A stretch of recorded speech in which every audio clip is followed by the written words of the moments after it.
استووا صفوفكم واعتدلوا إن تسوية الصفوف من تمام الصلاة.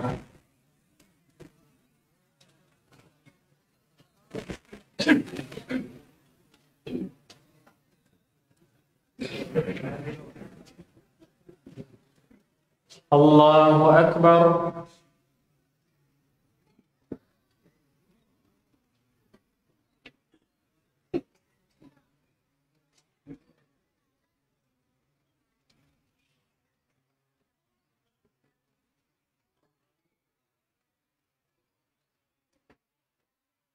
الحمد لله رب العالمين الرحمن الرحيم مالك يوم الدين إياك نعبد وإياك نستعين اهدنا الصراط المستقيم صراط الذين أنعمت عليهم غير المغضوب عليهم ولا الضالين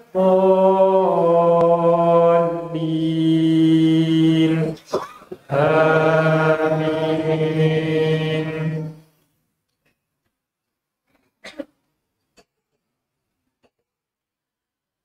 قال هل آمنكم عليه إلا كما أمنتكم على أخيه من قبل فالله خير حافظا وهو أرحم الراحمين.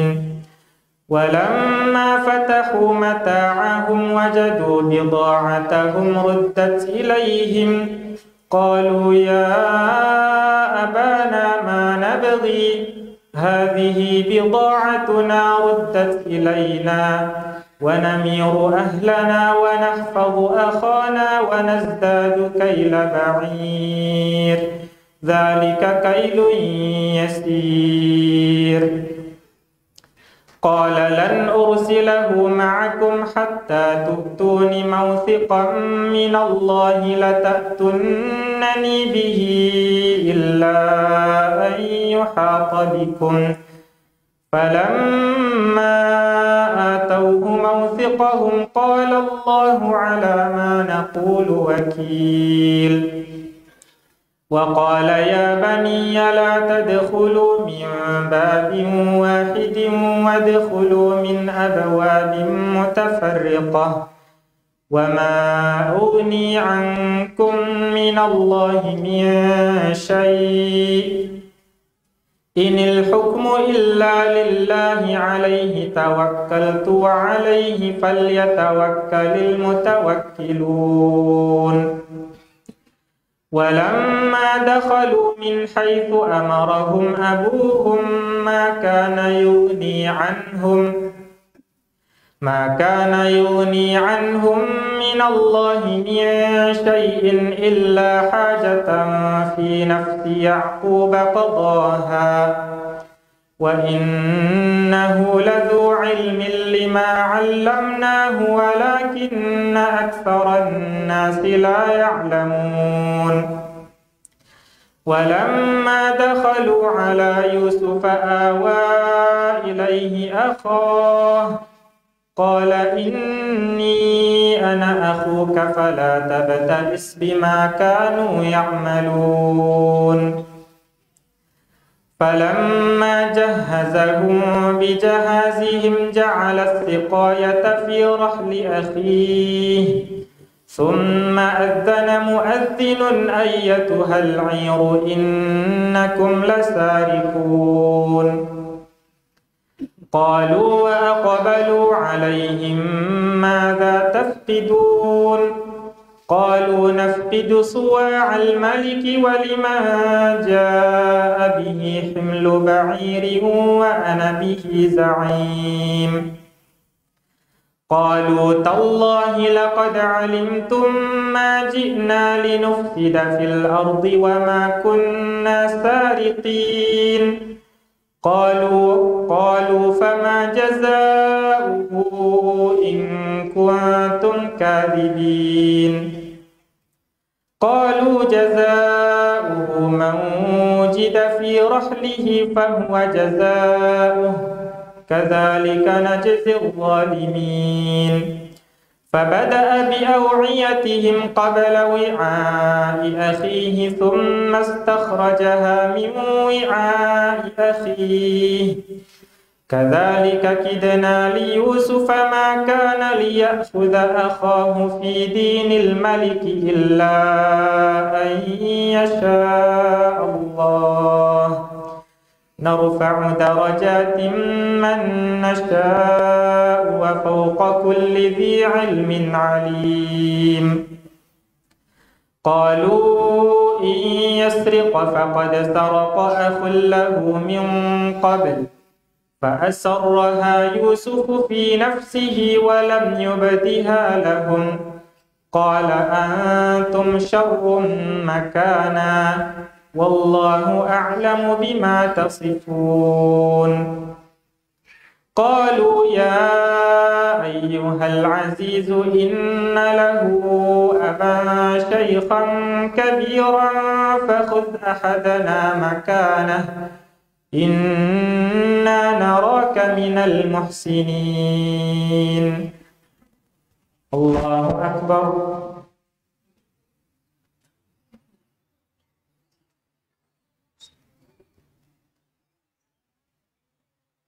سمع الله لمن حمده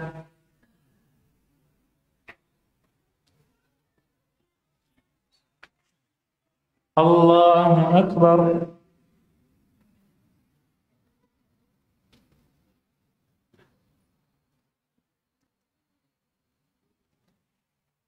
الله أكبر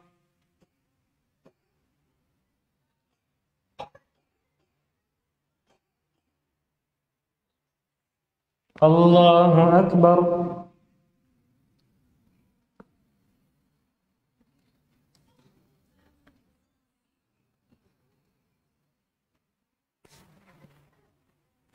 الله أكبر الحمد لله رب العالمين الرحمن الرحيم مالك يوم الدين إياك نعبد وإياك نستعين اهدنا الصراط المستقيم صراط الذين أنعمت عليهم غير المغضوب عليهم ولا الضالين آمين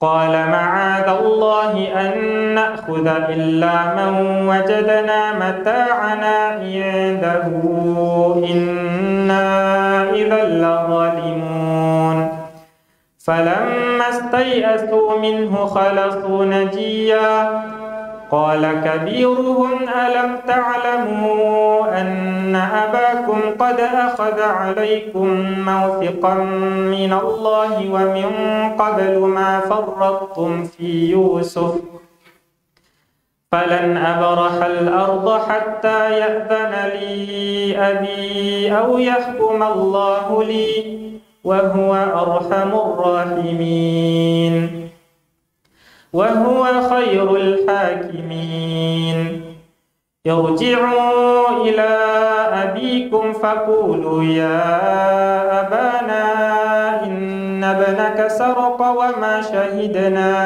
إلا بما علمنا وما كنا للغيب حافظين واسأل القرية التي كنا فيها والعير التي أقبلنا فيها وإنا لصادقون قال بل سولت لكم أنفسكم أمرا فصبر جميل عسى الله أن يأتيني بهم جميعا إنه هو العليم الحكيم وتولى عنهم وقال يا أسفا على يوسف وابيضت عيناه من الحزن فهو كظيم قالوا تالله تفتأ تذكر يوسف حتى تكون حرضا أو تكون من الهالكين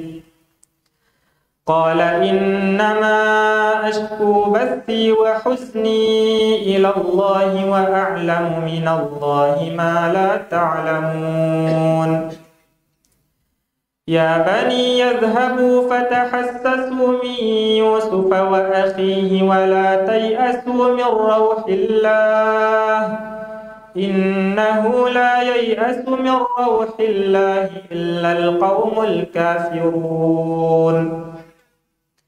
فلما دخلوا عليه قالوا يا أيها العزيز مسنا وأهلنا الضر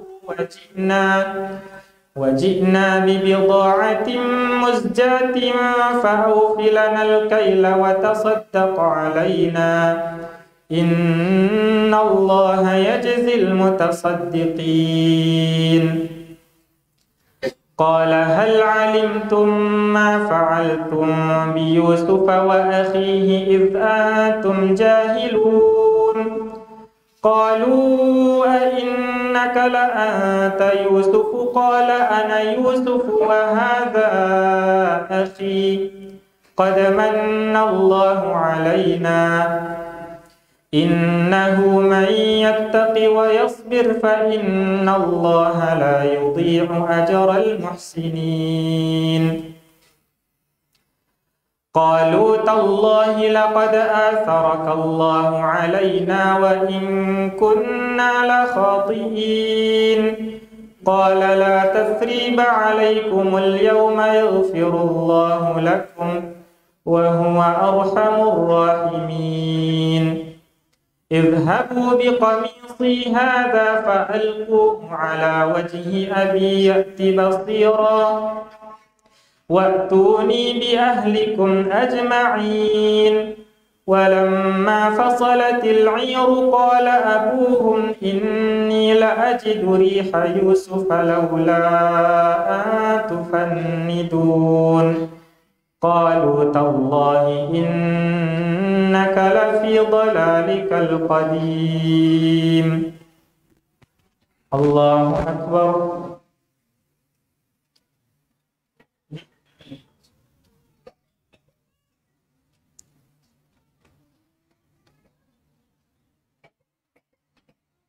سمع الله لمن حمده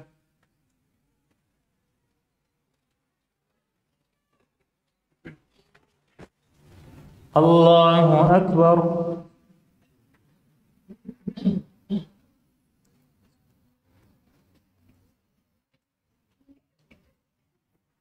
الله أكبر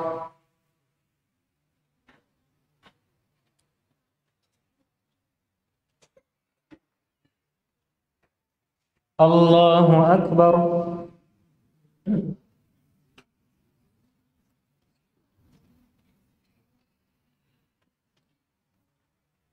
Allahu Akbar.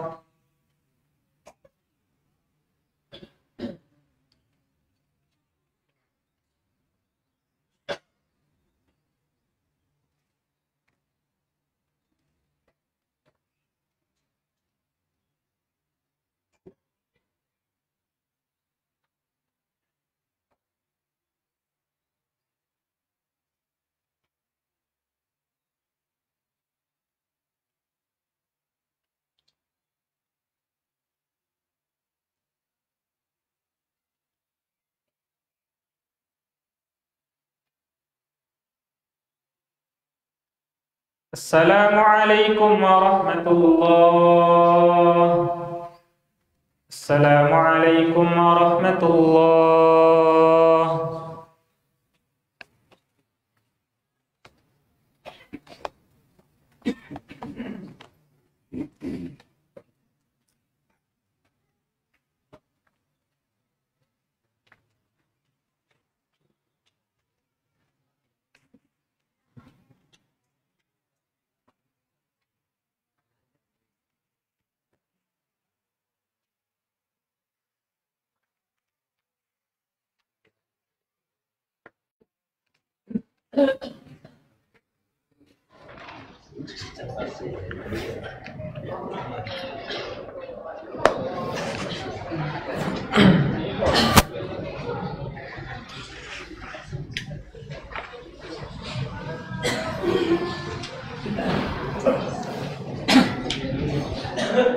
Allahu Akbar.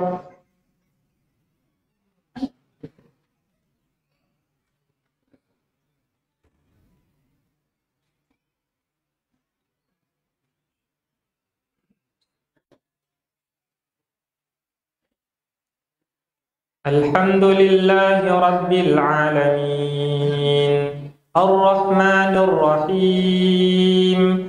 Maliki Yawmiddin. Iyyaka na'budu wa iyyaka nasta'in. Ihdinas siratal mustaqim. Siratal ladzina an'amta 'alaihim ghairil maghdubi 'alaihim waladdallin.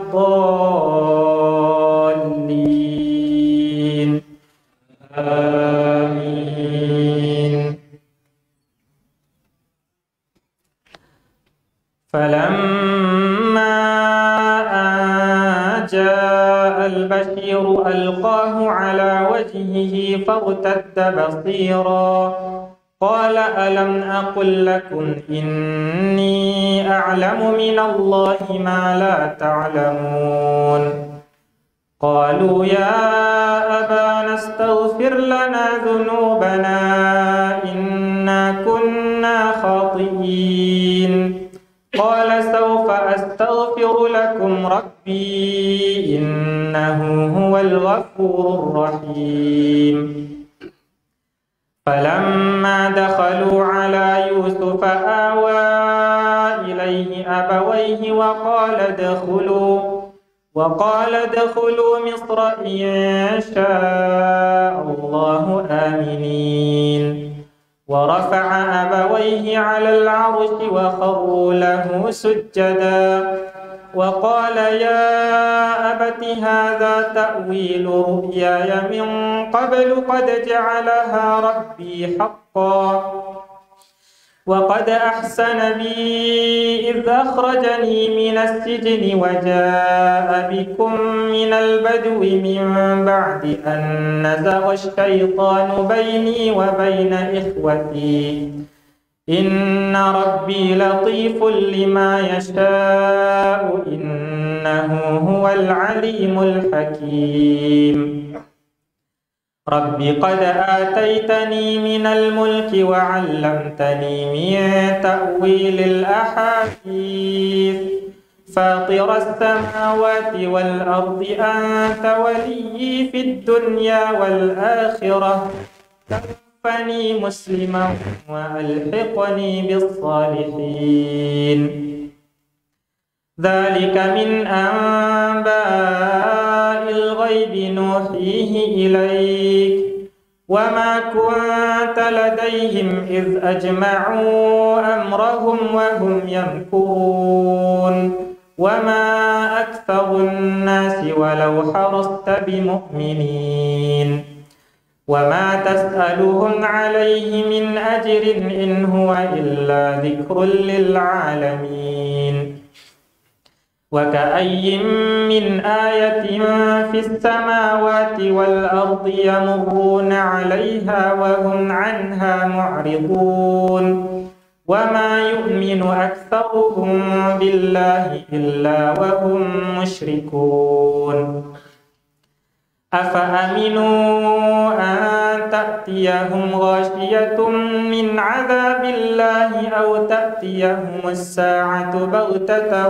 وهم لا يشعرون قل هذه سبيلي أدعو إلى الله على بصيرة أنا ومن اتبعني وسبحان الله وما أنا من المشركين وما أرسلنا من قبلك إلا رجالا نوحي إليهم من أهل القرى أفلم يسيروا في الأرض فينظروا كيف كان عاقبة الذين من قبلهم ولدار الآخرة خير للذين اتقوا أفلا تعقلون حتى إذا استيأس الرسل وظنوا أنهم قد كذبوا جاءهم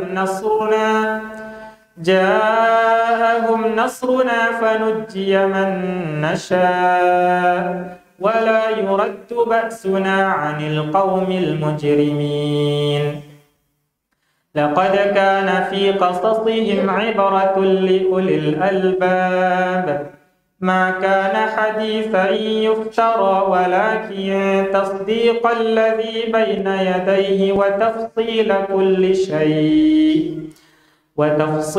كل شيء وهدى ورحمة لقوم يؤمنون الله أكبر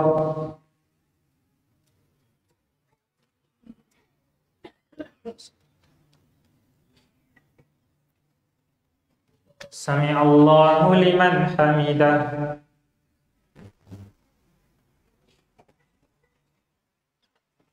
الله أكبر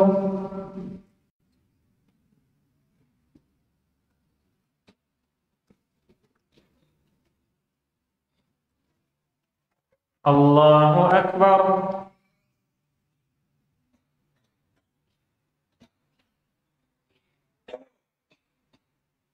الله أكبر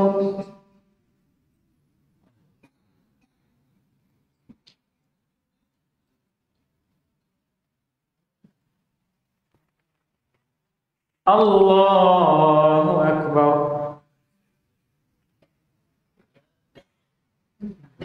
الحمد لله رب العالمين الرحمن الرحيم مالك يوم الدين إياك نعبد وإياك نستعين اهدنا الصراط المستقيم صراط الذين أنعمت عليهم غير المغضوب عليهم ولا الضالين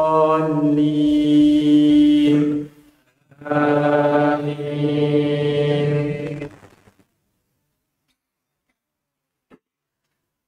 ألف لام ميم را تلك آيات الكتاب والذي أنزل إليك من ربك الحق ولكن أكثر الناس لا يؤمنون الله الذي رفع السماوات بغير عمد ترونها ثم استوى على العرش وسخر الشمس والقمر كل يجري لأجل مسمى يدبر الأمر يفصل الآيات لعلكم بلقاء ربكم توقنون وهو الذي مد الأرض وجعل فيها رواسي وأنهارا ومن كل الثمرات جعل فيها زوجين اثنين يغشي الليل النهار إن في ذلك لآيات لقوم يتفكرون وفي الأرض قطع متجاورات وجنات من أعناب وزرع ونخيل صنوان وغير صنوان يسقى بماء واحد ونفضل بعضها على بعض في الأكل إن في ذلك لآيات لقوم يعقلون وإن تعجب فعجب قولهم أإذا كنا ترابا أإنا لفي خلق جديد أولئك الذين كفروا بربهم وأولئك الأغلال في أعناقهم وأولئك أصحاب النار هم فيها خالدون ويستعجلونك بالسيئة قبل الحسنة وقد خلت من قبلهم المثلات وإن ربك لذو مغفرة للناس على ظلمهم وإن ربك لشديد العقاب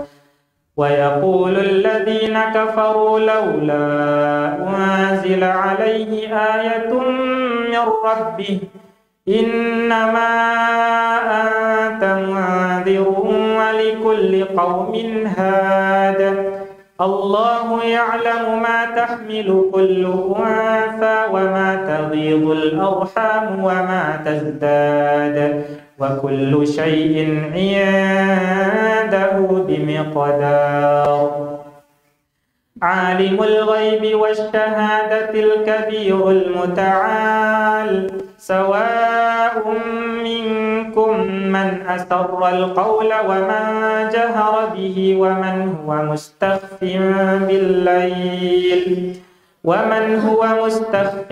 بالليل وسارب بالنهار له معقبات من بين يديه ومن خلفه يحفظونه من أمر الله إن الله لا يغير ما بقوم حتى يغيروا ما بأنفسهم وإذا أراد الله بقوم سوءا فلا مرد له وما لهم من دونه من وال هو الذي يريكم البرق خوفا وطمعا وينشئ السحاب الثقال ويسبح الرعد بحمده والملائكة من خيفته ويرسل الصواعق فيصيب بها من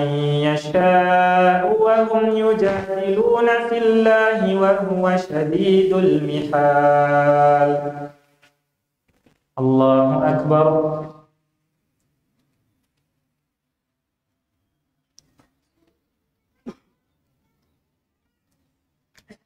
سمع الله لمن حمده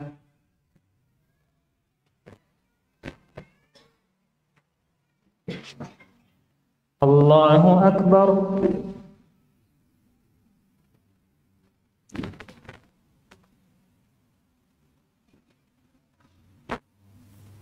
الله أكبر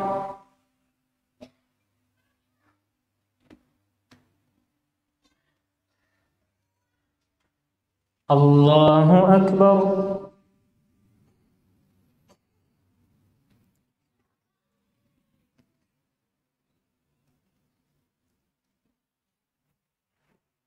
الله أكبر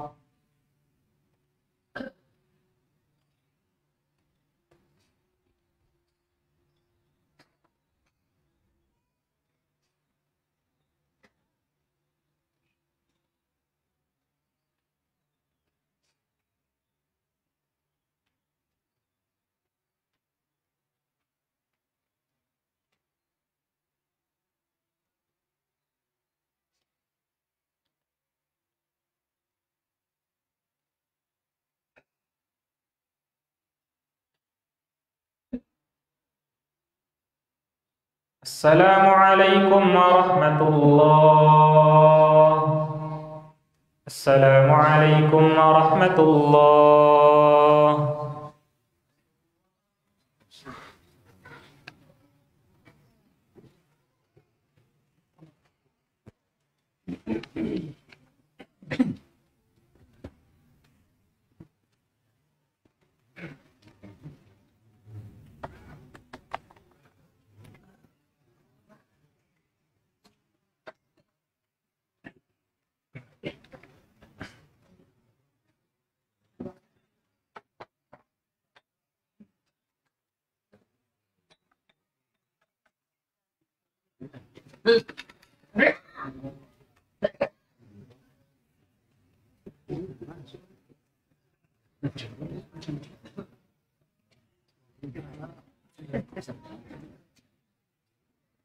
Teh, kopi.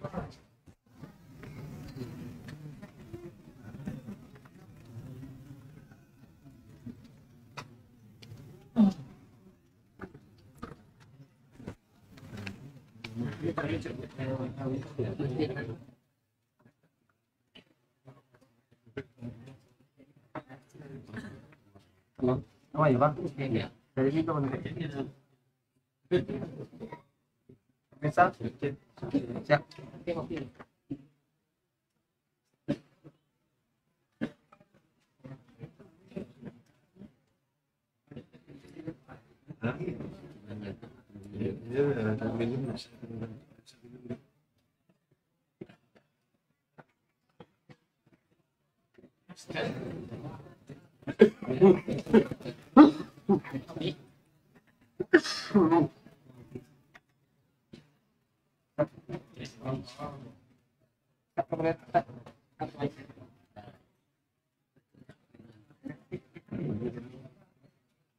Misal.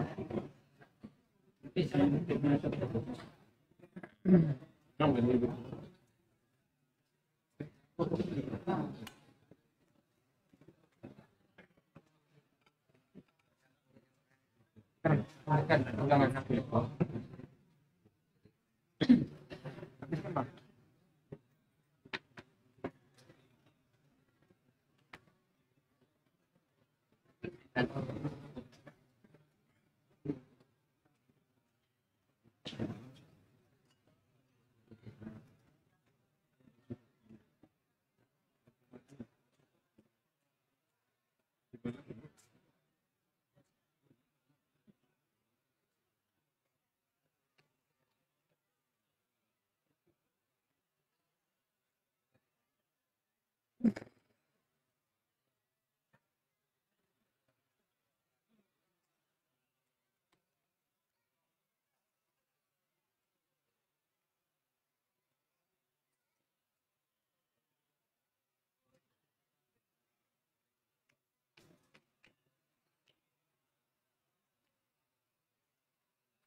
Istawu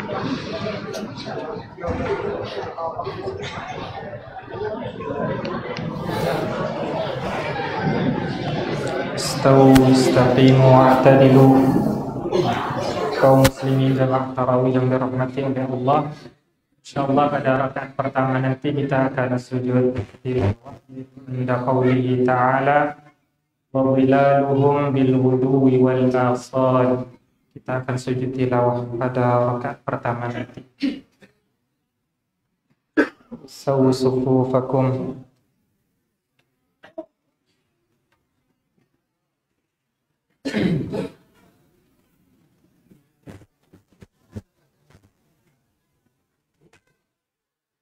Allahu Akbar.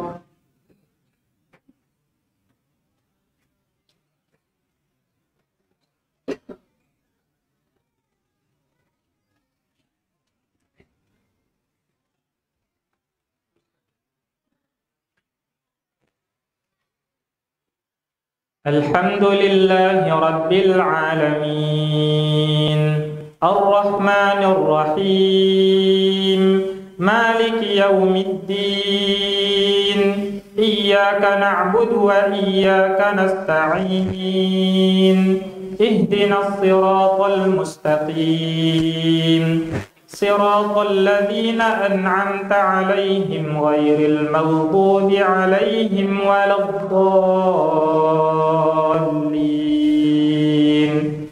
Amin.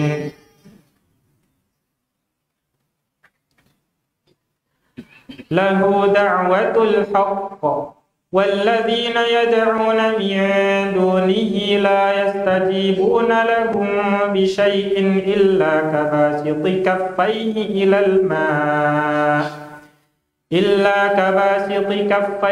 إلى الماء ليبلغ فاه وما هو ببالغه وما دعاء الكافرين إلا في ضلال ولله يسجد من في السماوات والأرض طوعا وكرها وظلالهم بالغدو والآصال. الله أكبر.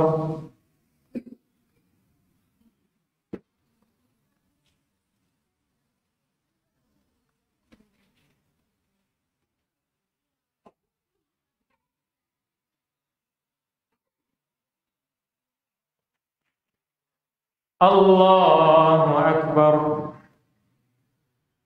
قل من رب السماوات والأرض قل الله قل أفاتخذتم من دونه أولياء لا يملكون لأنفسهم نفعا ولا ضرا قل هل يستوي الأعمى والبصير أم هل تستوي الظلمات والنور أم جعلوا لله شركاء خلقوا كخلقه فتشابه الخلق عليهم قل الله خالق كل شيء وهو الواحد القهار أنزل من السماء ماء فسالت أودية بقدرها فاحتمل السيل زبدا رابيا ومما يوقدون عليه في النار ابتغاء حلية أو متاع زبد مثله كذلك يضرب الله الحق والباطل فأما الزبد فيذهب جفاء وأما ما ينفع الناس فيمكث في الأرض كذلك يضرب الله الأمثال للذين استجابوا لربهم الحسنى والذين لم يستجيبوا له لو أن لهم ما في الأرض جميعا ومثله معه لافتدوا به أولئك لهم سوء الحساب ومأواهم جهنم وبئس المهاد أفمن يعلم أنما أنزل إليك من ربك الحق كمن هو أعمى إنما يتذكر أولو الألباب الذين يوفون بعهد الله ولا ينقضون الميثاق والذين يصلون ما أمر الله به أن يوصل ويخشون ربهم ويخافون سوء الحساب والذين صبروا ابتغاء وجه ربهم وأقاموا الصلاة وأنفقوا مما رزقناهم سرا وعلانية ويدرؤون بالحسنة السيئة أولئك لهم عقبى الدار جنات عدن يدخلونها ومن صلح من آبائهم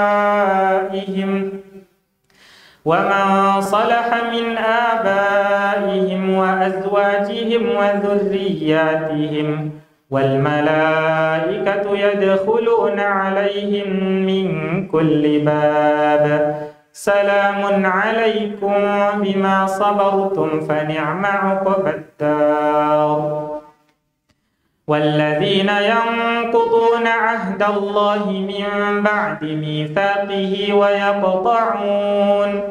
ويقطعون ما أمر الله به أن يوصل ويفسدون في الأرض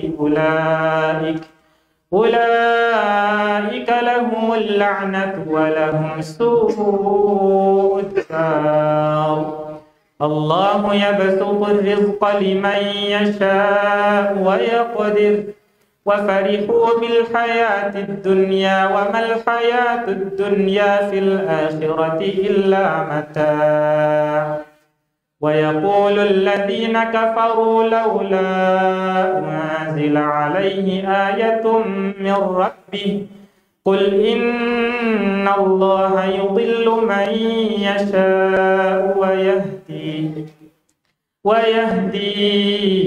إليه من أناب الذين آمنوا وتطمئن قلوبهم بذكر الله ألا بذكر الله تطمئن القلوب الله أكبر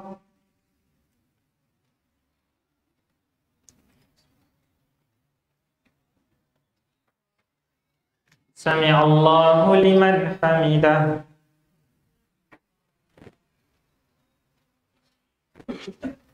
الله أكبر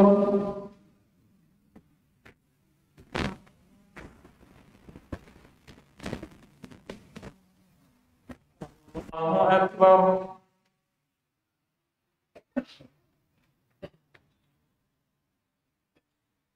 الله أكبر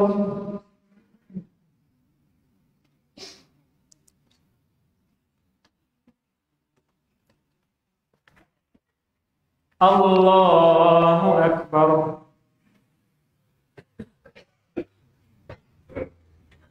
الحمد لله رب العالمين الرحمن الرحيم مالك يوم الدين إياك نعبد وإياك نستعين اهدنا الصراط المستقيم صراط الذين أنعمت عليهم غير المغضوب عليهم ولا الضالين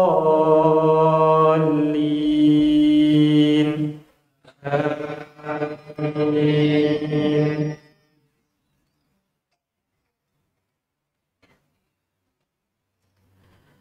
الذين آمنوا وعملوا الصالحات طوبى لهم وحسن مآب كذلك أرسلناك في أمة قد خلت من قبلها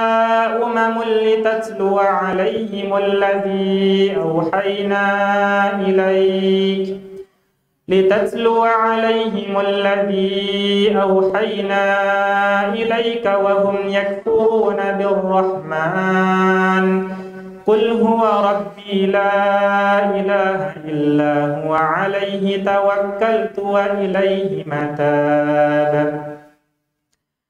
ولو أن قرآنا سيرت به الجبال أو قطعت به الأرض أو كلم به الموتى بل لله الأمر جميعا أفلم ييأس الذين آمنوا أن لو يشاء الله لهدى الناس جميعا ولا يزال الذين كفروا تصيبهم بما صنعوا قارعة أو تحل قريبا من دارهم حتى يأتي وعد الله إن الله لا يخلف الميعاد ولقد استهزئ برسل من قبلك فأمليت للذين كفروا ثم أخذتهم فكيف كان عقاب أفمن هو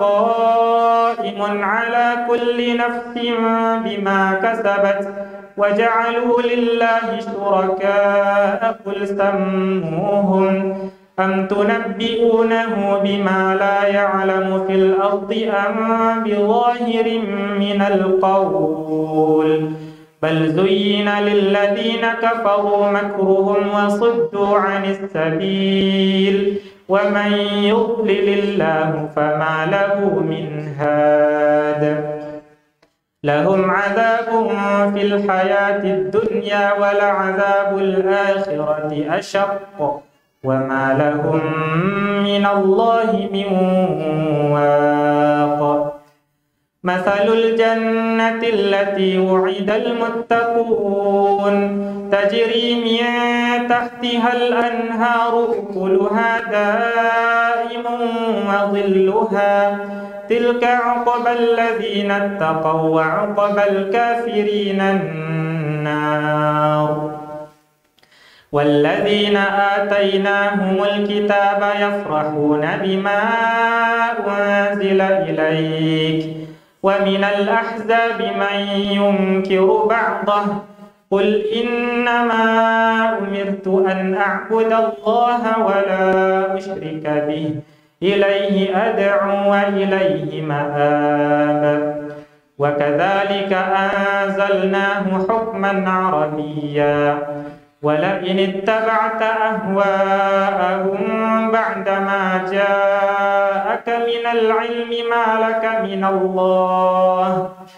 لك من الله من ولي ولا واق ولقد أرسلنا رسلا من قبلك وجعلنا لهم أزواجا وذرية وما كان لرسول أن يأتي بآية إلا بإذن الله لكل أجل كتاب يمحو الله ما يشاء ويثبت وعنده أم الكتاب وإما نرينك بعض الذي نعدهم أو نتوفينك فإنما عليك البلاغ وعلينا الحساب أولم يروا أنا نأتي الأرض ننقصها من أطرافها والله يحكم لا معقب لحكمه وهو سريع الحساب وقد مكر الذين من قبلهم فلله المكر جميعا يعلم ما تكسب كل نفس وسيعلم الكفار لمن عقبى الدار ويقول الذين كفروا لست مرسلا قل كفى بالله شهيدا بيني وبينكم ومن عنده علم الكتاب الله أكبر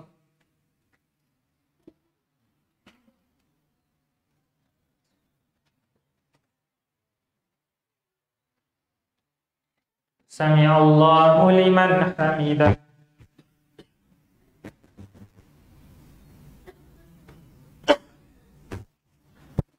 الله أكبر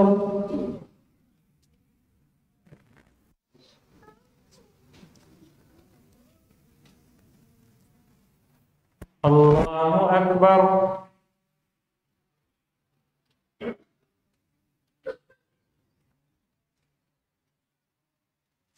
الله أكبر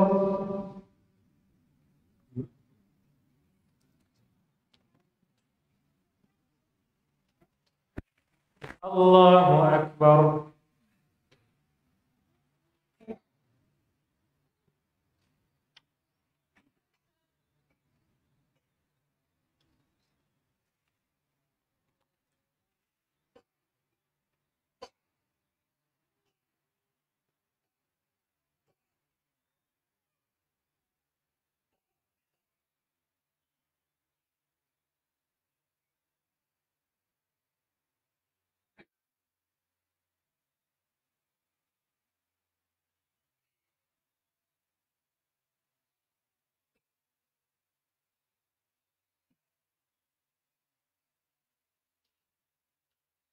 السلام عليكم ورحمة الله.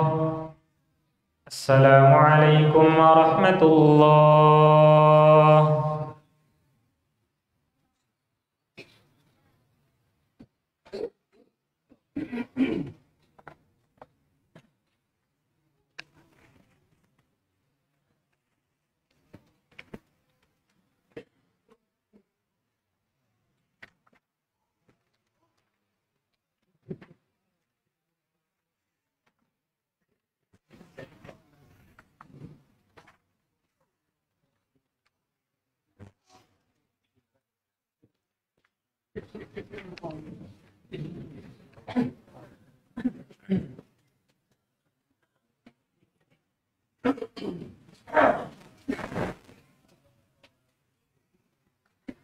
الله أكبر.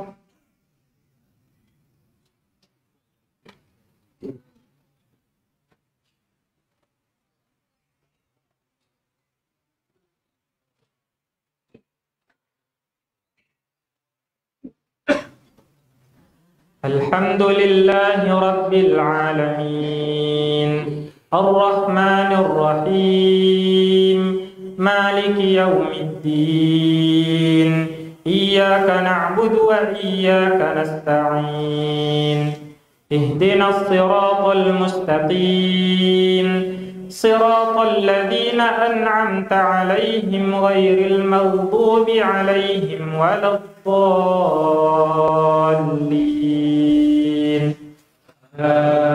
آمين.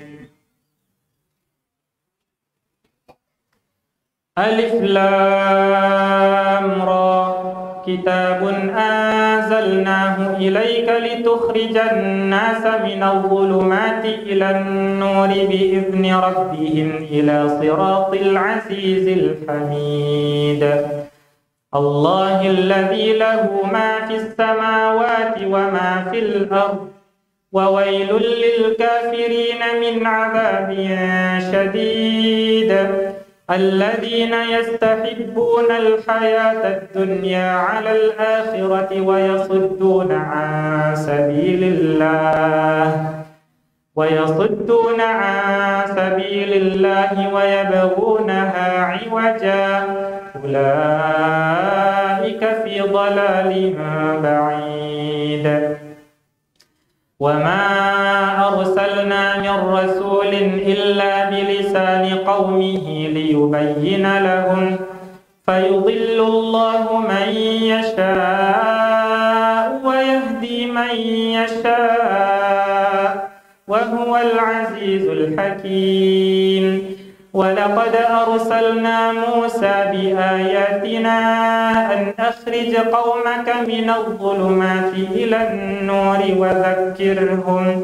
وذكرهم بأيام الله إن في ذلك لآيات لكل صبار شكور وإذ قال موسى لقومه اذكروا نعمة الله عليكم إذ أنجاكم من آل فرعون يسومونكم سوء العذاب ويذبحون أبناءكم ويستحيون نساءكم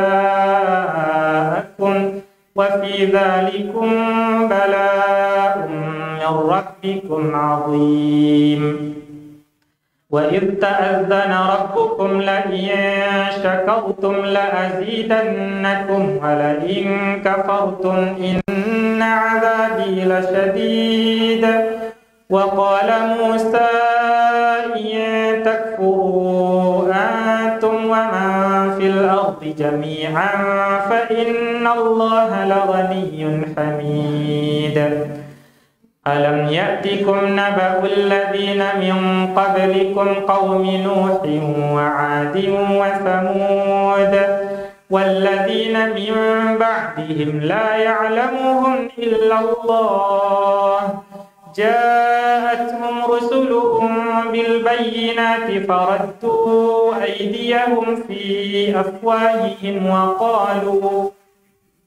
وقالوا إنا كفرنا بما أرسلتم به وإنا لفي شك مما تدعوننا إليه مريب قالت رسلهم أفي الله شك فاطر السماوات والأرض يدعوكم ليغفر لكم من ذنوبكم ويؤخركم إلى أجل مسمى قالوا إن أنتم إلا بشر مثلنا تريدون أن تصدونا عما كان يعبد آباؤنا فأتونا بسلطان مبين الله أكبر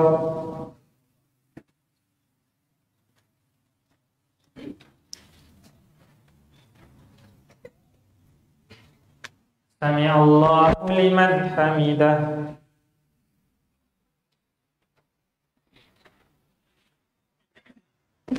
الله أكبر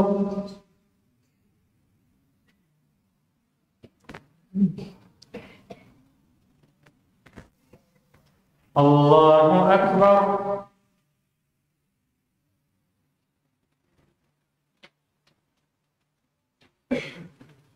الله أكبر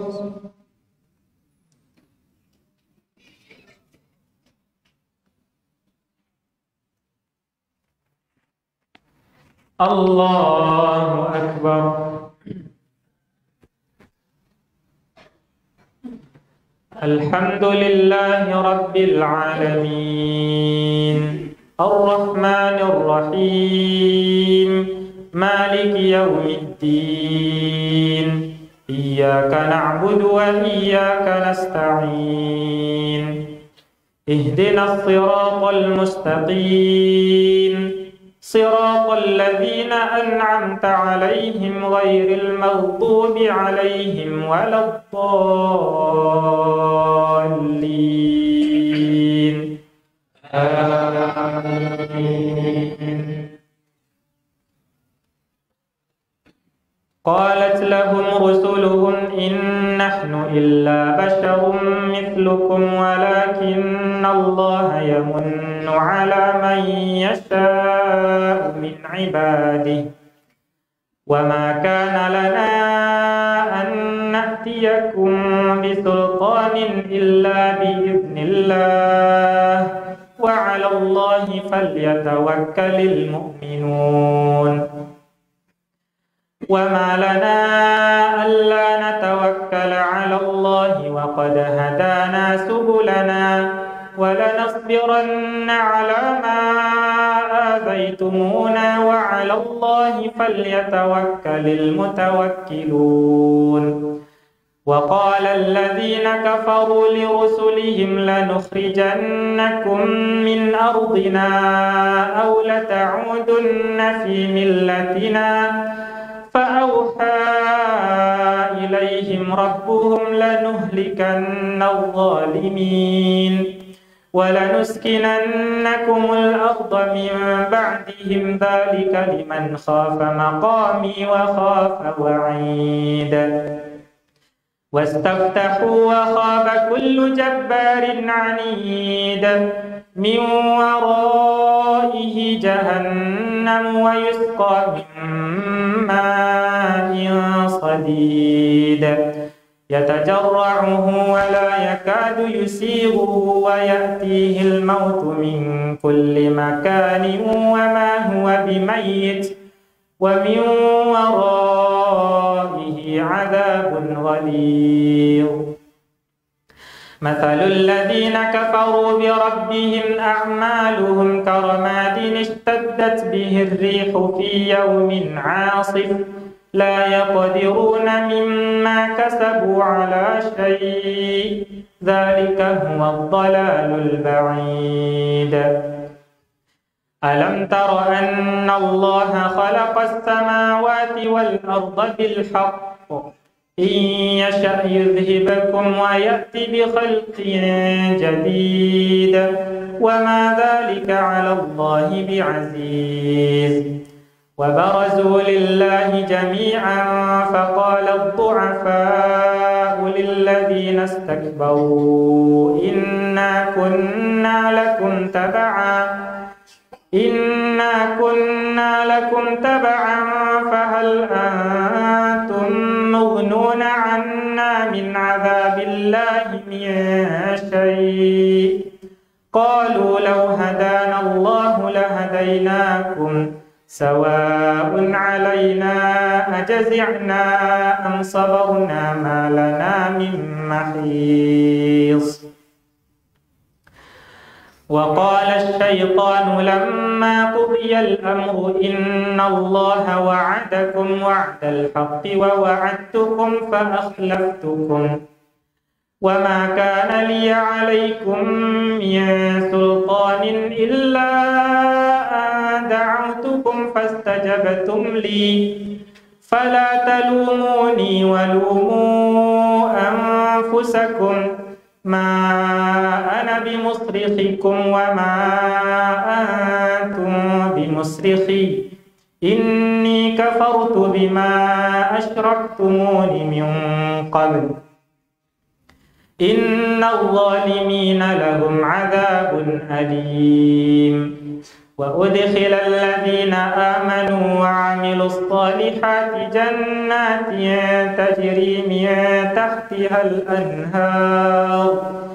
تجري من تحتها الأنهار خالدين فيها بإذن ربهم تحيتهم فيها سلام ألم تر كيف ضرب الله مثلا كلمة طيبة كشجرة طيبة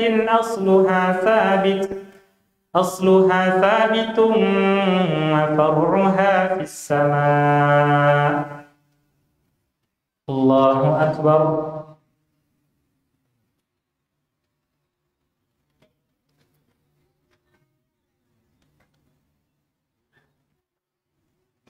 سمع الله لمن حمده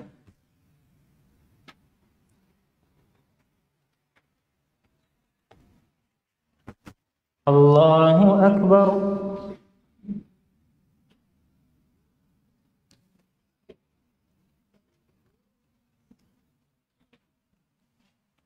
الله أكبر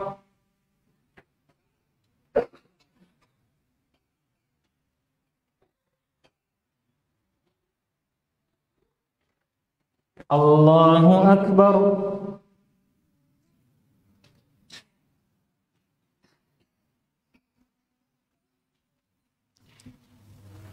الله أكبر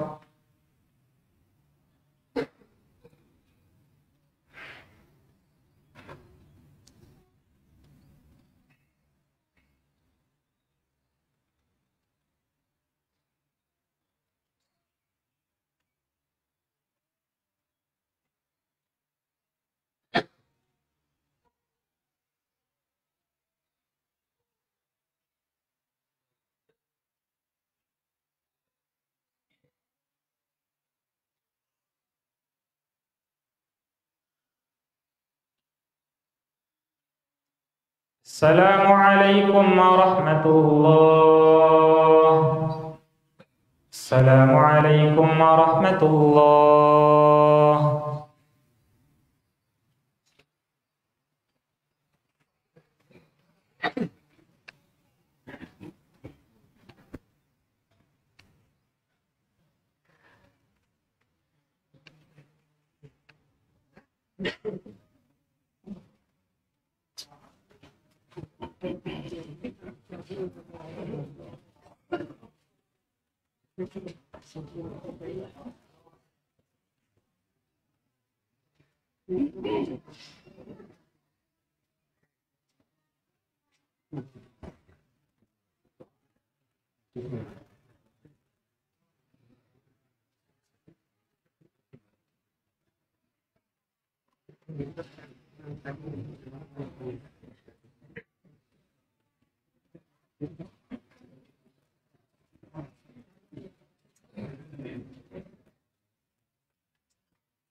استقيموا واعتدلوا.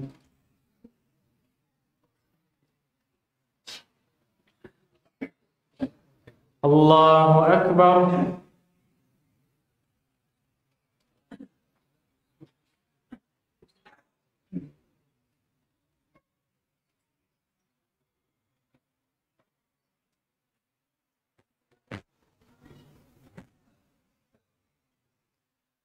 الحمد لله رب العالمين الرحمن الرحيم مالك يوم الدين إياك نعبد وإياك نستعين اهدنا الصراط المستقيم صراط الذين أنعمت عليهم غير المغضوب عليهم ولا الضالين آمين.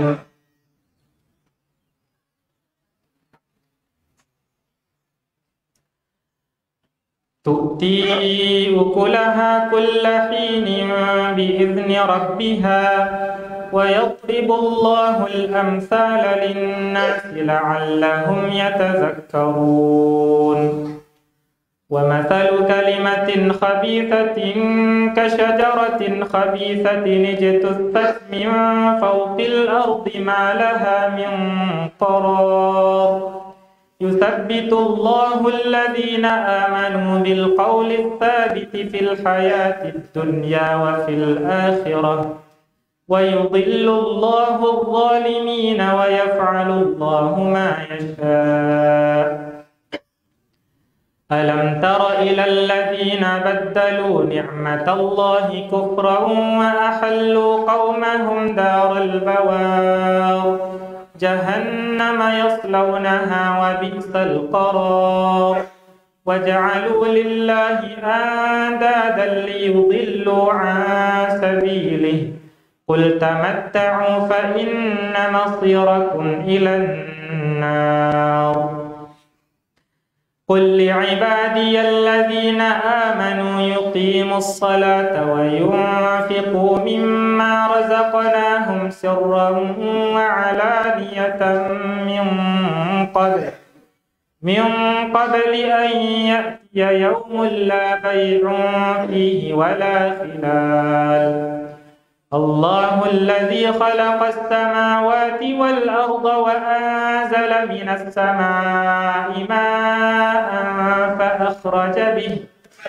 فأخرج به من الثمرات رزقا لكم وسخر لكم الفلك لتجري في البحر بأمره وسخر لكم الأنهار وسخر لكم الشمس والقمر دائبين وسخر لكم الليل والنهار وآتاكم من كل ما سألتموه وإن تعدوا نعمة الله لا تحصوها إن الإنسان لظلوم كفار وإذ قال إبراهيم رب اجعل هذا البلد آمنا واجنبني وبني أن نعبد الأصنام رب إنهن أضللن كثيرا من الناس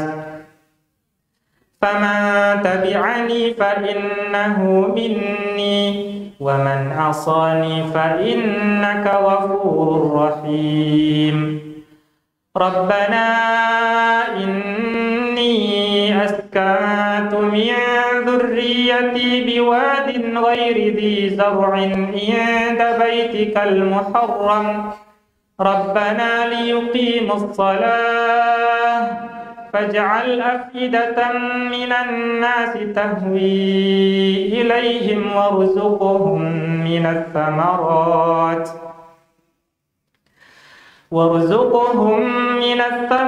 لعلهم يشكرون ربنا إنك تعلم ما نخفي وما نعلن وما يخفى على الله من شيء في الأرض ولا في السماء الحمد لله الذي وهب لي على الكبر إسماعيل وإسحاق إن ربي لسميع الدعاء رب اجعلني مقيم الصلاة ومن ذريتي ربنا وتقبل دعاء ربنا اغفر لي ولوالدي وللمؤمنين يوم يقوم الحساب ولا تحسبن الله غافلا عما يعمل الظالمون إنما يؤخرهم ليوم تشخص فيه الأبصار الله أكبر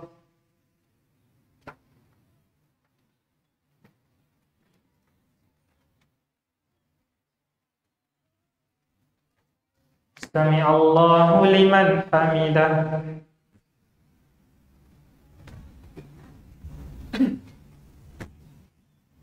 الله أكبر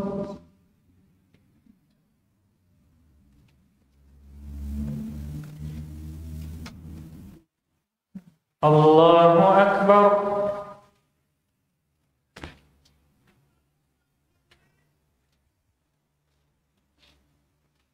الله أكبر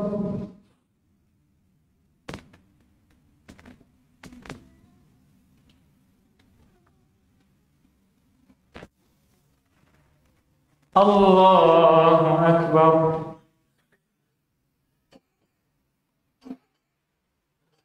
الحمد لله رب العالمين الرحمن الرحيم مالك يوم الدين إياك نعبد وإياك نستعين اهدنا الصراط المستقيم صراط الذين أنعمت عليهم غير المغضوب عليهم ولا الضالين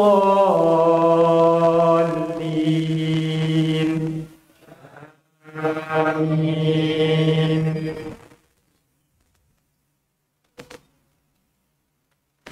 مهطعين مقنعي رؤوسهم لا يرتد إليهم طرفهم وأفئدتهم هواء وأنذر الناس يوم يأتيهم العذاب فيقول الذين ظلموا ربنا أخرنا إلى أجل قريب نجب دعوتك ونتبع الرسل أولم تكونوا أقسمتم من قبل ما لكم من زوال وسكنتم في مساكن الذين ظلموا أنفسهم وتبين لكم كيف فعلنا بهم وضربنا لكم الأمثال وقد مكروا مكرهم وعند الله مكرهم وإن كان مكرهم لتزول منه الجبال فلا تحسبن الله مخلف وعده رسله إن الله عزيز ذو انتقام يوم تبدل الأرض غير الأرض والسماوات وبرزوا لله الواحد القهار وترى المجرمين يومئذ مقرنين في الأصفاد سرابيلهم من قطران وتغشى وجوههم النار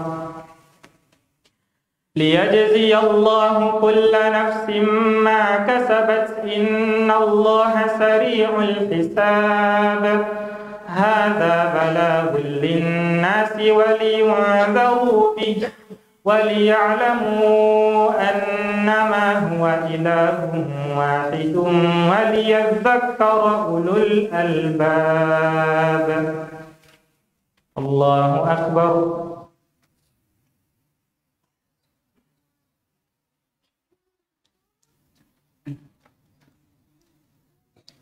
سمع الله لمن حمده.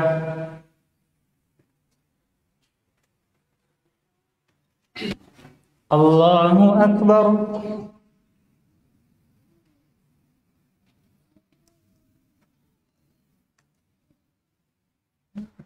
الله أكبر.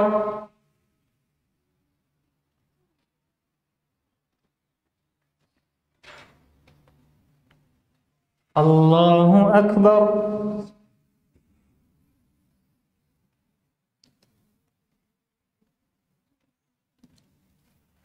الله أكبر.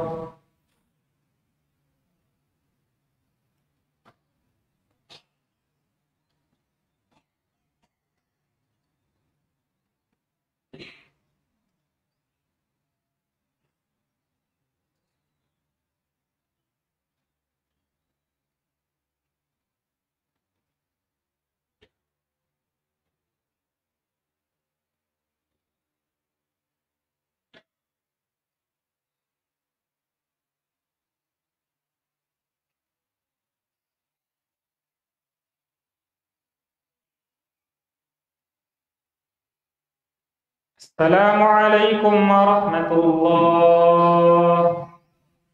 السلام عليكم ورحمة الله.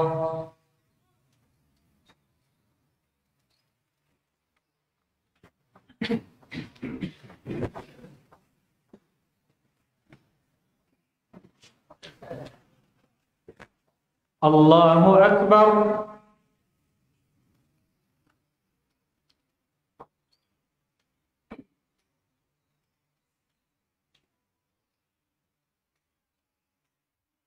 الحمد لله رب العالمين الرحمن الرحيم مالك يوم الدين إياك نعبد وإياك نستعين اهدنا الصراط المستقيم صراط الذين أنعمت عليهم غير المغضوب عليهم ولا الضالين آمين.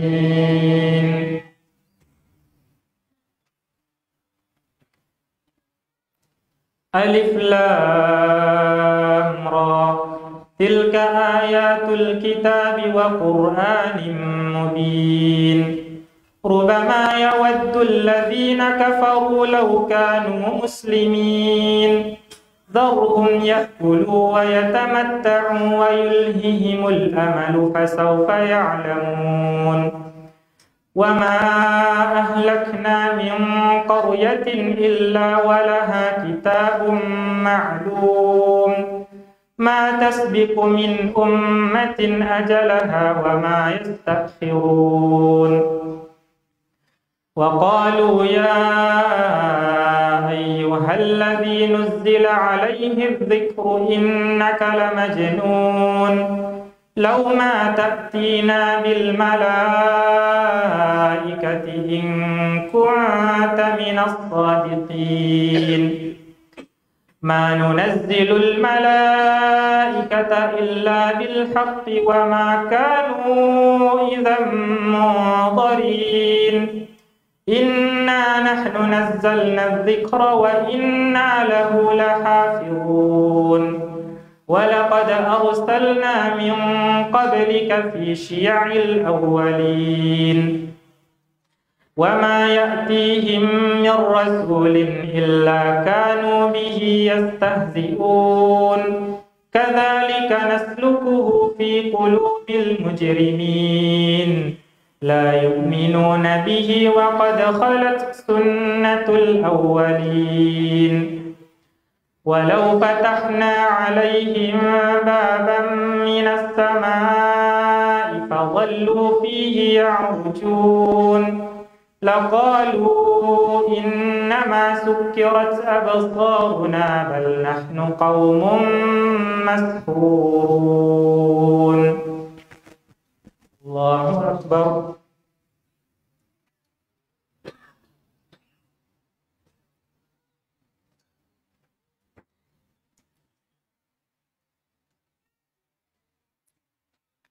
سمع الله لمن حمده.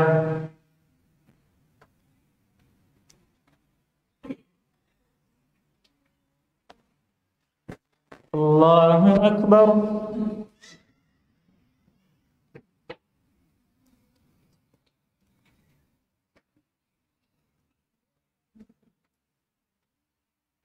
الله أكبر.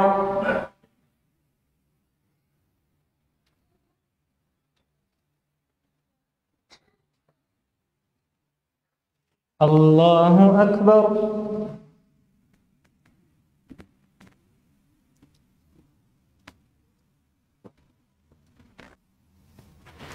الله أكبر.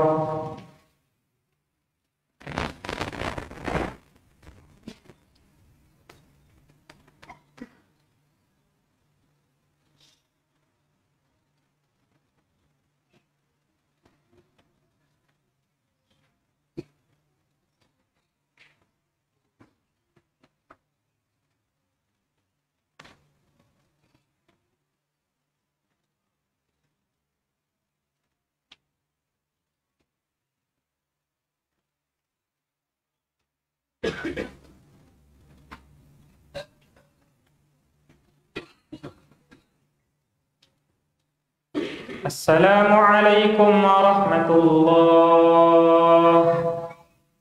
السلام عليكم ورحمة الله.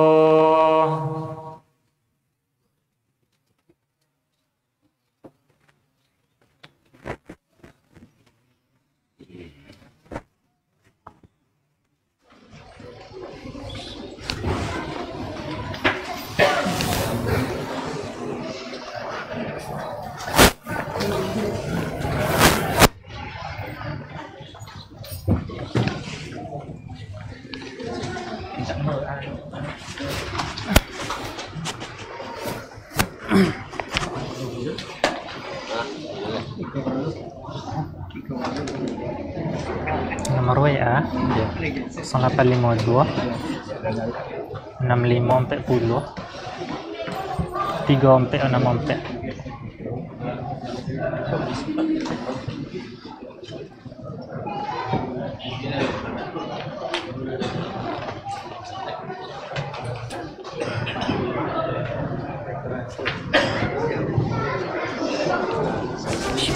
Sisa.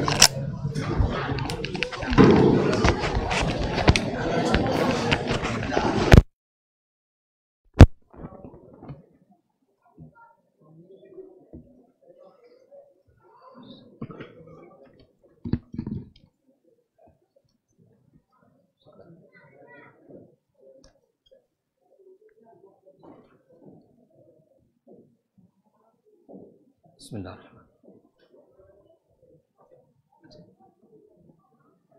Assalamualaikum warahmatullahi wabarakatuh. Alhamdulillahi rabbil alamin.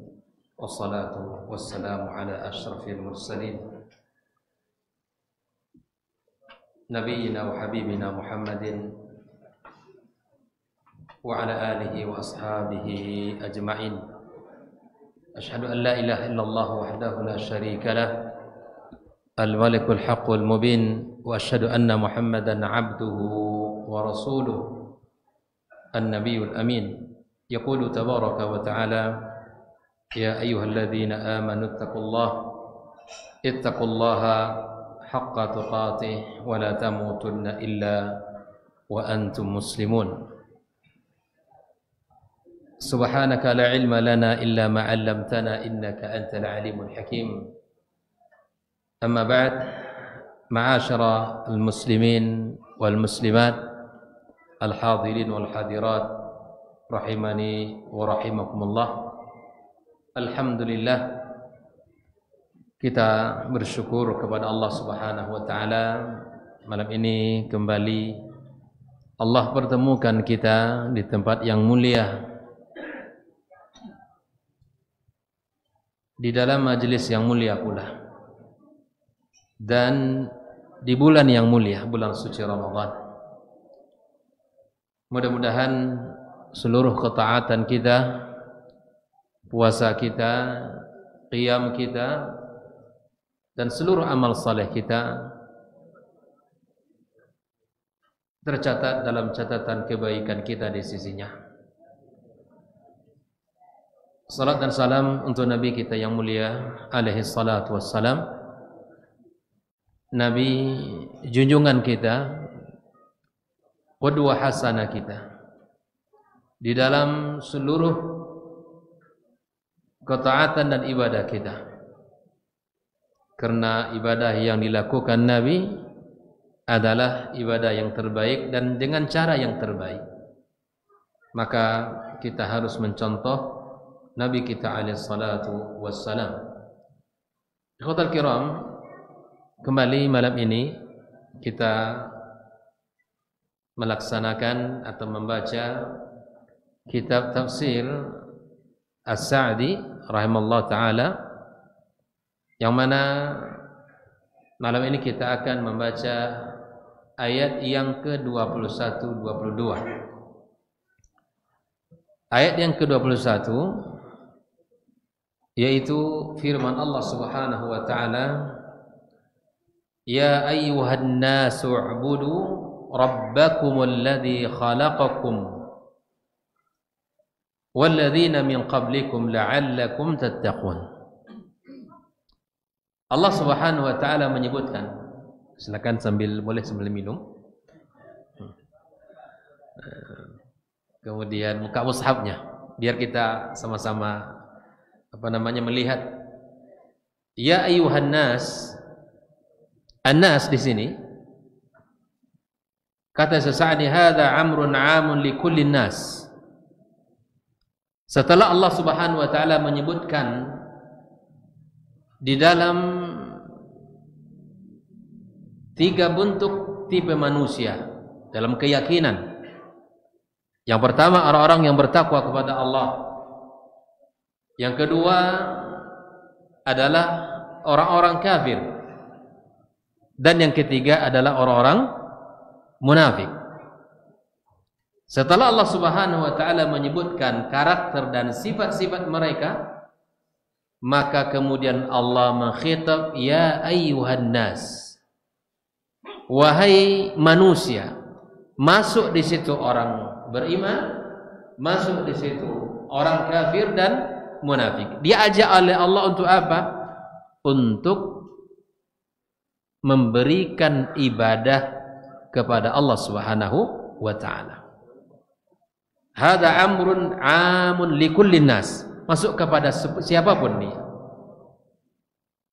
Bi amrin am. Dan ini merupakan salah satu perintah atau perintah pertama dalam Al-Qur'anul Karim. Wa'budu rabbakum. Kalau kita baca dari ayat pertama sampai yang ke-20, maka kata para ulama, inilah perintah pertama di dalam surat Al-Baqarah. Perintah apa? Perintah beribadah kepada Allah Subhanahu wa taala. Awwalul amr fil Qur'anil Karim wa awwalud da'wati ila at-tauhid. Perhatikan apa yang diperintahkan Allah Subhanahu wa taala. Syekh mengatakan wa huwal ibadatul jami'atul imtithali awamirillah. Subhanallah. Di dalam beberapa ayat yang akan kita baca ini adalah usul as-syariah yang merupakan dasar-dasar agama kita, di mana Allah Subhanahu wa taala menyuruh kita untuk beribadah kepadanya, untuk menjalankan perintah-perintahnya, wajtinab an-nawahi wa tasdiqi khabari, dan kita menjauhkan larang-larangannya, kita membenarkan berita-berita yang disampaikan. Fa'amarahum ta'ala bima khalaqahum lahu. Allah menyuruh kita untuk beribadah yang merupakan tujuan penciptaan kita. Jelas ya? Jadi kalau ditanya awal perintah dalam surat Al-Baqarah ada pada ayat yang ke perintahnya apa? Beribadah kepada Allah. Al-ibadah kita sudah tahu. Siapa yang tahu pengertian ibadah? Apa itu ibadah?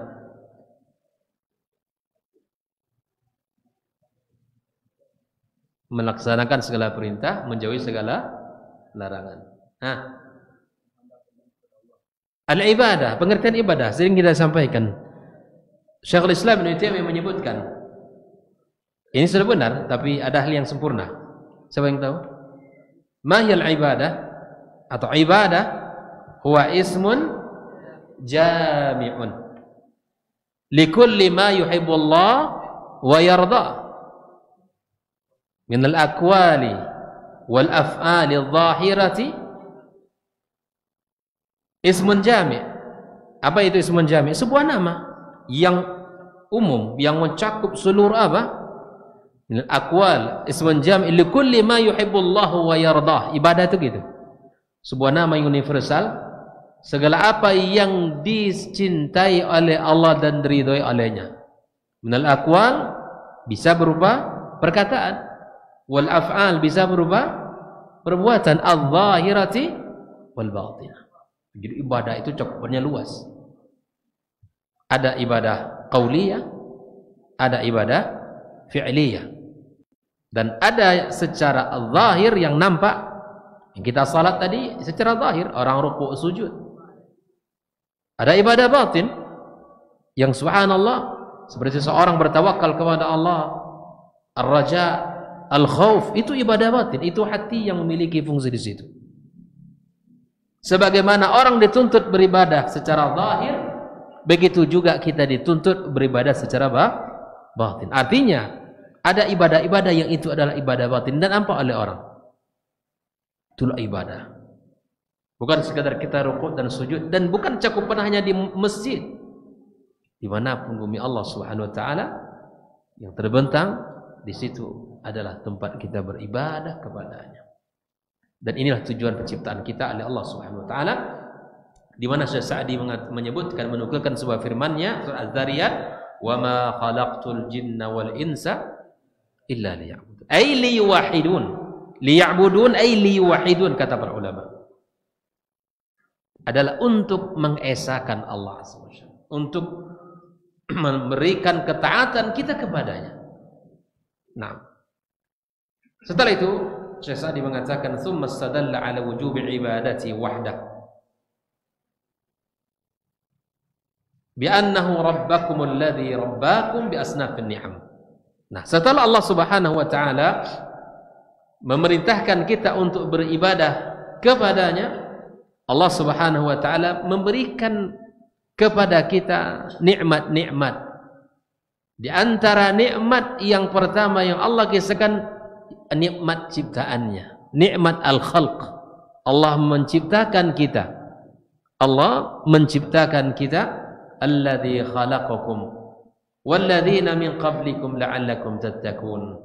Penyebutan tentang penciptaan itu dan penciptaan orang-orang sebelum kita oleh Allah itu lebih kuat untuk mengingatkan kita atas Khalik yang maha segala-galanya. Disebutkan oleh para ulama mawatibul istidlal, tempat untuk mengingatkan kita bahwa kita ini adalah makhluk. Allah ingatkan bahwa kamu itu diciptakan oleh Allah Subhanahu wa taala dan diciptakan pula orang-orang sebelum kamu. Maka sembahlah Allah agar kalian menjadi orang-orang yang bertakwa kepadanya. Ikhwafillah. Lalu kemudian Allah Subhanahu wa taala menyebutkan setelah ayat yang ke-21 ini beberapa nikmat-nikmat yang juga merupakan mawatin, sebagai tempat kita harus tahu bahwa kita ini adalah harus beribadah kepadanya. Karena di antara makna Rabb itu tidak disebut Rabb kecuali memiliki 3 sifat. Dia mencipta, mengatur dan menguasai. Tidak ada yang melakukan itu kecuali Allah Subhanahu wa taala. Dalam ayat yang pertama, alhamdulillahi rabbil alamin, ar-Rabb disebut dia Rabb karena dia mencipta. Karena dia mengatur seluruh apa yang ada, dan karena dia menguasai, memiliki, enggak ada yang tidak dikuasai oleh Allah Subhanahu wa taala. Karenanya semua harus tunduk dan patuh kepadanya. Ketika orang beribadah kepada Allah semata disebut dengan tauhid.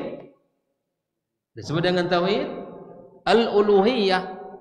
Ajakan pertama dalam Al-Qur'an setelah 20 ayat pertama Al-Baqarah adalah untuk mengesakan ibadah kita kepadanya. Tak ada yang lain.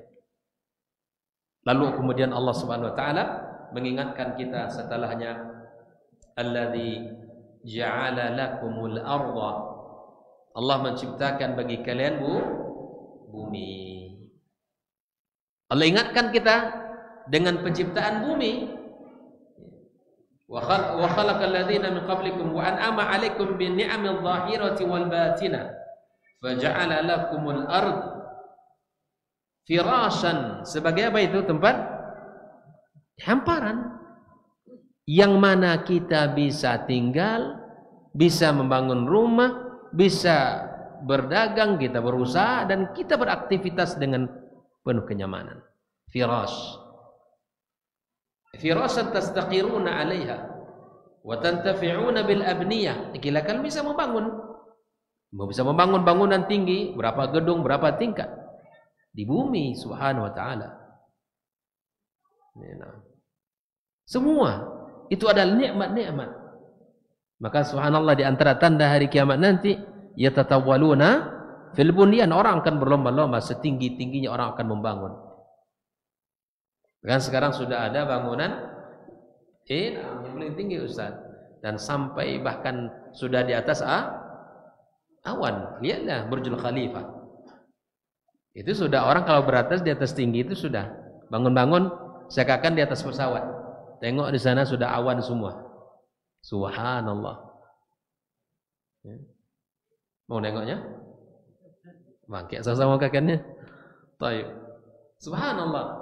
Lalu kemudian Allah Subhanahu wa taala menyebutkan nikmat yang kedua, was-samaa'a binaa'a. Allah ciptakan langit, bina. wa tantafi'una bil abniyati waz zira'ati wal hiratha, semuanya untuk bangun-bangunan, untuk usaha, untuk pertanian, dan semua itu adalah nikmat Allah Subhanahu wa taala. Wasuluk min mahal ila mahal wa ghairi dzalika min anwa'il intifa'i biha. Dan masih banyak jenis-jenis manfaat yang bisa kita lakukan di muka bumi ini. Silakan. Allah berikan nikmat-nikmat itu agar kita betul-betul bisa menyerahkan ketaatan kita, ibadah kita kepadanya. Karena tidak ada yang bisa mengatur itu kecuali Allah Subhanahu wa taala.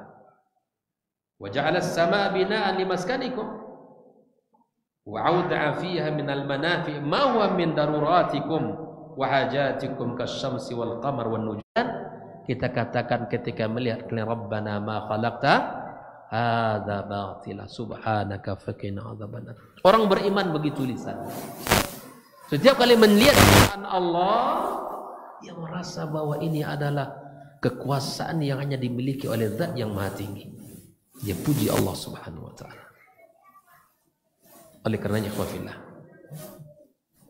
setelah itu Allah Subhanahu wa taala menyebutkan nikmat yang ketiga setelah nikmat penciptaan, nikmat bumi, nikmat langit, dan Allah Subhanahu wa taala katakan wa anzala minas samai ma'an. As-sama' di sini as-sahab. Allah turunkan ya. Di sini as-sama' kullu ma'ala fawqa fawwas sama' wa lidza qala mufassirun al-murad bis-sama' hahuna as-sahab. Awan. Ya. Kemudian dari awan itulah Allah turunkan hujan. Nah, ini juga PR kita, bahwa sirkulasi terjadinya hujan itu juga perlu kita sampaikan ke anak kita. Bukan hanya penguapan langsung turun begitu saja, tidak, tapi itu semua berjalan sesuai dengan kadarnya, sesuai dengan poros, sesuai dengan aturannya, dan mesti kita dialogkan bab ini kepada anak-anak kita. Bukan terjadi begitu saja fenomena alam, kemudian ketika ada awan hitam gelap, lalu ada angin, lalu hujan. Itu semua ya adalah kuasa Allah Subhanahu wa taala. Allah ingatkan kita tentang hujan yang diturunkan lagi langit. Allah kemudian mengatakan fa akhraja bihi minas samarati rizqan lakum. Dengan hujan itu Allah turunkan, kemudian Allah tumbuhkan samarat, keluarkan buah-buahan yang berbagai macam jenis, warna, aroma, rizqan lakum, sebagai rezeki bagi kalian. Ai bihi turzaqun wa taqutuna wa ta'ishuna wa tafakkarun. Kalian makan, kalian minum, kalian bersenang-senang, kalian menikmati semua buah-buahan itu. Tujuan Allah menceritakan ini semua ikhwatal kiram, agar kita betul-betul yakin bahwa Allah yang wajib untuk kita sembah. Dalil-dalil sama seperti ketika ya kita dapatkan bagaimana ayat sangat banyak, ayat-ayat yang menyuruh kita untuk beribadah. Allah kemudian seperti surat An-Naba yang sudah kita pelajari dahulu. An-Naba itu Allah sebutkan nikmat-nikmat yang sangat banyak, dan semua apa yang Allah ceritakan itu menguatkan bahwa Allah lah yang akan menghidupkan setelah kematian. Begitu.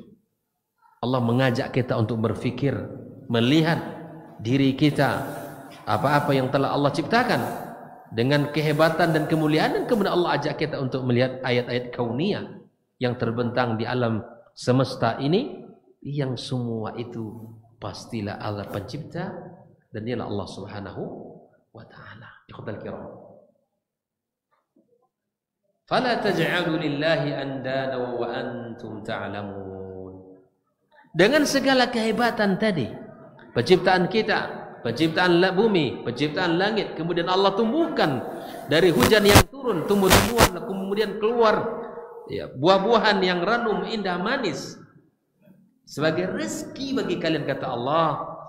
Maka janganlah kalian buat tandingan bagi Allah. Fala taj'alu lillahi andad. Andad nuzara, nazir itu tandingan, ya, wa asbahan minal makhlukin, Tidak bisa kita jadikan makhluk seperti Khalik. Kita tunduk, kita patuh, kita sembah. Tidak. Yang patut untuk kita berikan ibadah kita semata hanya kepada Allah. Tak boleh kita berikan ketaatan kita selain kepadanya. Fata'budunahum kama ta'budun Allah. Tak boleh. Kita sembah ini, sembah itu. Seperti kita menyembah Allah. Tak boleh. Wa tuhibbunahum kama tuhibbun Allah. Kalian sembah makhluk seperti kalian menyembah Allah. Kalian mencintai makhluk seperti mana kalian mencintai Allah. Itu tidak pantas. Itu tidak boleh dalam agama kita. Wa hum mislukum. Mereka-mereka itu semua seperti kalian. Makhluk seperti kalian. Makhluk yang lemah seperti kalian. Masakah kalian meminta kepada mereka yang sudah mati seperti kalian? Fahum mithlukum makhluquna murzaquna wa mudabbarun. La yamlikuna mithqala dzarratin fis samai wala fil ardi wala yanfa'unakum wala yadurrun. Tak memiliki kuasa sebesar zarah pun di langit dan di bumi, dan tak ada bisa memberikan manfaat sedikit pun, dan juga tidak mudarat. Jadi kalau begitu keadaannya, untuk apa kita tunduk dan patuh kepada makhluk? Dalam ibadah tentunya maksud di sini ya, dalam ketaatan, di dalam menyerahkan ibadah kita kepada Allah Taala. Tidak pantas. Makanya subhanallah, Nabi kita alaihissalatu wassalam ketika berada di Mekah ini dibersihkan. Karena ratusan berhala yang ada di Ka'bah. Semua mereka tunduk, semua mereka meminta, mereka semuanya ya bersandar kepada apa yang ada di sekeliling Ka'bah. Oleh tikhafillah, Allah ayat ini mengajak kepada kita untuk memberikan ibadah kita hanya kepadanya. Tidak boleh kita mensyirikkan Allah dengan satu apapun.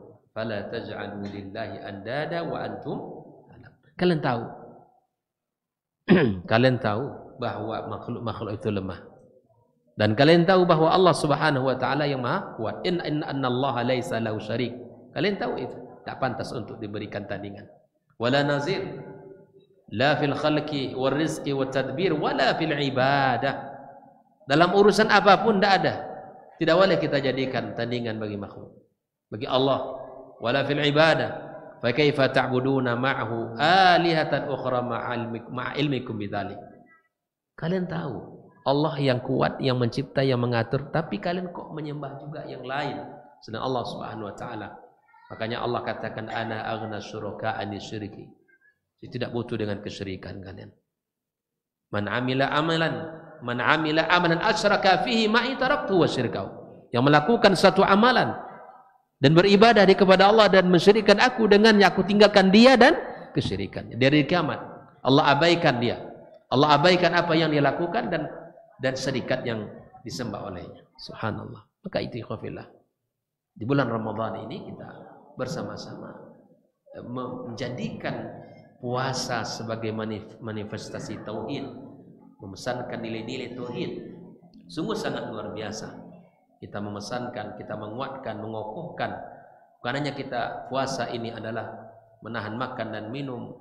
Bukan itu saja, tapi sesungguhnya menahan hawa nafsu, menahan diri kita dari keangkuhan, menahan diri kita untuk tidak tunduk kecuali hanya kepada Allah Subhanahu wa taala. Alaikumsalam rahimakumullah. Maka ini 1:22 ini menekankan kepada kita tentang ibadah kepada Allah Subhanahu wa ta'ala. Ini dasar syariat yang pertama. Naam. Wa hadhil ayati jam'at bainal amri bil ibadati la wan nahyi an ibadati ma siwa. Kata Syekh Sa'di, ayat ini, dua ayat ini ya menggabungkan antara perintah beribadah kepada Allah semata dan larangan beribadah kepada selainnya. Wa bayanu dalil bahir ala wujubi ibadati. Dijelaskan tadi sebagai dalil yang kokoh, yang hebat, bagaimana memang Allah semata yang wajib untuk kita lakukan. Makhluk tidak mampu yang melakukan Pak tadi itu. Tidak mampu menciptakan kita, dan tidak mampu menciptakan bumi, tidak mampu menciptakan langit, dan tidak pula mampu menurunkan hujan. Kemudian dari hujan itu Allah kemudian tumbuhkan tumbuh-tumbuhan, tidak ada yang mampu kecuali Allah. Dan itu sudah cukup dalil yang jelas ya. Sudah cukup sebagai dalil yang kokoh untuk hanya memberikan ibadah kita kepada Allah Subhanahu wa taala. Wa butlani ibadati ma siwa ya wa dzikr at-tauhid ar-rububiyyah. Ya, ini menunjukkan juga disebutkan tauhid ar-rububiyyah di mana mengesahkan Allah Subhanahu wa taala dalam ciptaannya, al-mutadammin al-infiradi bil khalqi wal rizqi wa tadbir, yang memang cukup Allah Subhanahu wa taala yang esa di dalam mencipta, rezeki dan mengatur. Wa idza kana kullu ahad muqirran bi annahu laysa lahu syarikun fi dzalik fakadzalika falyakun iqraruhu bi anna Allah la syarika lahu fil ibadah. Tidak pada yang berhak untuk kita berikan ketaatan hanya kepada Allah Subhanahu wa taala. Wa hadha awdahu dalilin aqliyyin ala wihdaniyatil bari wa butlan syirk. Ini adalah dalil akal yang kuat, yang jelas di dalam mengesahkan Allah Subhanahu wa taala dan batilnya kesyirikan. Kalau kita sudah tahu seperti tadi, tidak mungkin kita akan menyerahkan ibadah kita kepada selain Allah Subhanahu wa taala. Wa qauluhu subhanahu la'allakum tattaqun. Ayat pertama tadi, di sini ada ihtimal annakum idza abadtumullah wahda attaqaitum bidzalika sukhtahu wa 'adzabahu. Kalau kalian menyembah Allah semata, makna bisa jadi kalian telah menjaga diri kalian dari azab Allah dan murka Allah Subhanahu wa taala, li'annakum ataitum bisababid dafi' lidzalik. Karena kalian melakukan yang memang pantas untuk dilakukan, yang membuat kalian selamat dari murka dan azab Allah Subhanahu wa taala. Yang kedua bisa jadi maknanya annakum idza abadtumullaha sirtum minal muttaqin al-mausufina bittaqwa. Kalau kalian betul-betul beribadah kepada Allah sesuai dengan syariat dan perintahnya, maka kalian akan menjadi orang-orang yang bertakwa, ya, orang-orang yang memiliki nilai at-taqwa. Wakilal maknayaini sahih. Baik yang pertama, kalau kalian beribadah kepada Allah, kalian akan selamat dari murka dan azab. Yang kedua, kalau kalian beribadah kepada Allah, kalian menjadi orang-orang yang bertakwa. Kedua makna ini sahih. Ya, manapun yang kita artikan, maka ini masih dalam ya itarul ma'ani, masih dalam lingkaran makna yang benar. Wa huma mutalaziman. Ya, saling keterkaitan. Faman ata bil ibadati kamilatan kana minal muttaqin. Barang siapa yang beribadah kepada Allah secara sempurna, maka dia termasuk orang-orang yang bertakwa. Wa man kana minal muttaqin, kalau orang sudah termasuk orang bertakwa, hasalat lahun najah min adzabillahi wa sukhti. Maka kalau sudah bertakwa, pasti selamat dari azab Allah dan mukanya Allah Subhanahu wa taala. Ikhtal kiramullah. Maka di dua ayat ini subhanallah penekanan yang sangat kuat dari Allah Azza wa Jalla tentang ibadah. Kita murnikan ibadah kita kepada-Nya Subhanahu wa taala.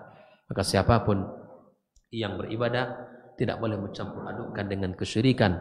Tidak boleh kita buat tandingan bagi Allah Subhanahu wa taala. Tidak boleh kita memberikan sekecil apapun, bahkan hanya sebesar nyamuk, sebesar lalat saja tidak boleh. Ya, kita mengorbankan lalat, kan ada kisahnya itu ya, untuk selain Allah Azza wa Jalla, itu tidak akan diterima. Makanya apapun ibadah kita, khususnya di bulan Ramadan ini, ikhlaskan lillahi Azza wa Jalla. Jadikan dia karena Allah Subhanahu wa taala semata. Lanjut. Kopi masih banyak. Lanjut. Alah. Alanya kalau alah. Baik. Qadalkumullah. Ada hal yang mungkin juga perlu kita ini ya. Misalnya seperti kita dalam salat tadi, maka sebaiknya ya, kita sebagai makmum misalnya la hajata lana ya untuk naftahal mushaf. Kita sebagai makmum misalnya kita ingin fokus gitu, tapi tidak mahajat, tidak ada hajat sebetulnya dalam para ulama untuk kita membuka mushaf untuk di belakang, yang berada di belakang imam. Ya kita kita lebih afdalnya mana kita untuk fokus ya, dengan bacaan imam, walaupun mungkin kita tidak hafal, kita mendengarkan apa yang dibaca oleh imam. Ya, oleh itu ini disunahkan di dalam salat, ya malah melakukan hal-hal yang terkadang itu tidak dianjurkan. Oleh karenanya ikhwafillah, sebaiknya kita sebagai makmum untuk mendengarkan saja bacaan imam dan mengikuti gerakan imam, karena itu yang dianjurkan. Karena la hajata lil ma'mum, tidak ada keperluan bagi makmum untuk membuka mushaf. Dan semoga kita ke depannya bisa lebih memperhatikan bab-bab yang seperti ini. Wallahu taala alam. Demikian, terima kasih. Insyaallah kita lanjutkan pembahasan ini, karena pembahasan ini adalah pembahasan pembuka di dalam soal Baqarah tentang ibadah kepada Allah. Dan Allah ceritakan dua kondisi orang. Yang pertama orang-orang yang kafir kepada Allah Subhanahu wa taala, kemudian orang-orang yang bertakwa dengan diberikan kabar gembira, wa basyiril ladzina amanu wa amilus shalihat. Insyaallah akan kita ulas pada pertemuan berikutnya. Wassallallahu ala nabiyyina wa habibina Muhammad wa ala alihi washabihi ajmain. Wassalamualaikum warahmatullahi wabarakatuh.